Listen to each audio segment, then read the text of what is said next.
त्यांनी त्याच्यावर दिलेलं लंबचौडं भाषण तेही मी ऐकलं. परंतु मला एवढंच फक्त सांगायचं आहे की राज्याच्या मुख्यमंत्री उपमुख्यमंत्र्यांना की आपल्या विधिमंडळाचे जे सचिव आहेत, मुख्य सचिव जे आहेत, त्या सचिवांनी या संदर्भामध्ये मला दिलेलं जे पत्र, लेखी पत्र आहे, त्या पत्राचं कधीतरी त्यांनी वाचन करण्याचा त्रास घ्यावा. एकूण सदस्य संख्येच्या 10% सदस्य असले पाहिजेत असं सातत्यानं खोटं सांगून आणि तुम्ही देखील त्यांचं खोटं दाखवून अशा पद्धतीचं एक चित्र महाराष्ट्रामध्ये उभं केलेलं आहात की आमच्याकडे 288 पैकी 29 आमदार कुठल्याही एका पक्षाचे नाहीत, म्हणून ते आम्हाला विरोधी पक्षनेतेपद देत नाही आहेत. परंतु माझं त्यांना आव्हान आहे की घटनेमधली तरतूद तुम्ही मला दाखवा की अशा पद्धतीनं 10% आमदार असणं गरजेचं आहे. विधिमंडळ अधिनियमामध्ये मला ही तरतूद दाखवा, कायद्यामध्ये मला ही तरतूद दाखवा, कुठल्याही प्रकारचा एखादा निर्णय मला दाखवा की अशा पद्धतीचे 10% आमदार असले पाहिजेत. अशी कुठेही तरतूद नाही. आणि तशा प्रकारचं लेखी पत्र मी सचिवांना देऊन त्यांच्याकडून उत्तर देखील घेतलेलं आहे की 10% सदस्य संख्येची अट कुठेही नाही. परंतु हे मुख्यमंत्र्यांना माहीत नसेल का? तर नक्की माहिती असेल.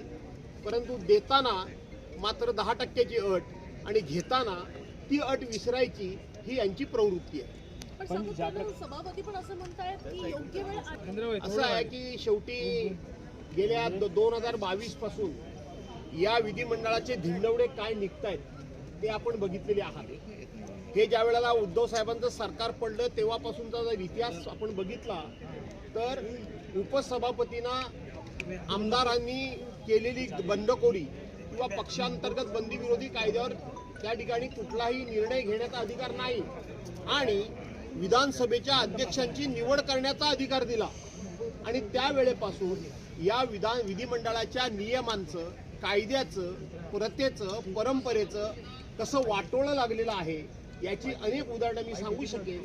त्यामुळं सातत्यानं खोटं बोल पण रेटून बोल हा कारभार गेले अनेक दिवस सुरू आहे. उदय सामंत असं म्हणजे भास्कर जाधव आक्रमक नेते आहेत पण त्यांना विरोधी पक्ष नेतेपद देतील असं मला वाटत नाही. ठीक आहे, उदय सामंतांनी माझ्याबद्दल जर अशा पद्धतीचं एक सहानुभूती म्हणा किंवा आदराची भावना व्यक्त केली असेल तर मी आक्रमक आहे म्हणून मला देत नाहीत विरोधी पक्ष नेतेपद. अशा पद्धतीचे ते संकेत देतात याच्यामध्ये निश्चितपणे माझा सन्मान आहे, माझा गौरव आहे की एवढ्या मोठ्या संख्येनं सत्ताधारी पक्षाकडं संख्याबळ असताना ते मला घाबरतात, हा माझा सन्मान आहे. राष्ट्रवादीची काल सही नव्हती, विरोधी पक्षाकडून जे पत्र केलं होतं असं मुद्दा मुख्यमंत्र्यांनी काढला. काही त्यांचा वेगळा निर्णय चालू असेल आम्हाला माहिती नसतं. ठीक आहे, राजकारणातला एका दुसरा चिमटा काढण्याचं काम मुख्यमंत्री करत असतात, ते करतात, आम्ही देखील करतो. परंतु राष्ट्रवादीचे गटनेते काल हजर नव्हते म्हणून आम्ही त्यांची सही केली नाही.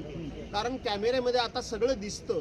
उद्या त्याच मुख्यमंत्र्यांनी त्यातली ही चूक काढली असती की कुठेही गटनेते दिसत नाही आणि त्यांची सही कशी. म्हणून आम्ही सत्याचा आलाप होऊ देत नाही. आम्ही खरं ते समोर ठेवतो, बाकीचे लोक खरं लपवतात. आठवण करून देणार आहात तुम्ही पुन्हा एकदा अध्यक्षांना, कारण काँग्रेसचे